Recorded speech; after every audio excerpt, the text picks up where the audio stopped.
how to deploy GitHub projects on Vercel. Hi guys, welcome back to another video, and in today's video, we're going to go ahead and show you how you can deploy GitHub projects in Vercel. So let's get into it. So first things first, what you want to do is you want to come over here onto your GitHub and you want to create a new repository. You can create one by just simply clicking on your profile button and going to your repositories. And you can even do it from there, but here you just simply click on new repository, and here you can go ahead and add the name of your repository.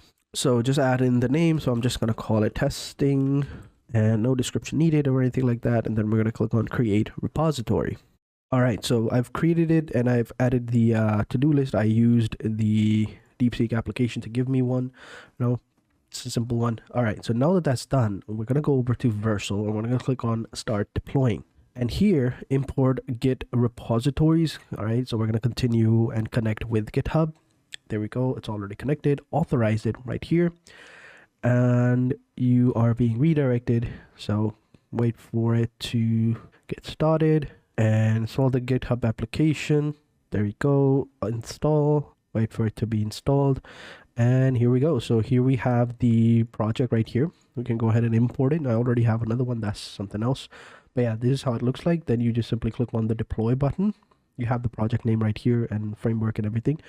But yeah, I don't know if it works or not, but I believe it did. There you go. It's not working because, you know, there are some code errors. Maybe I should not have used DeepSeek, but it is what it is. After that, you are good to go. You have deployed your projects onto Vercel, and you can go ahead and use them by clicking on the project screen, and here you can use them. So here you go. But currently, it's not great, but, you know, it's all wrong.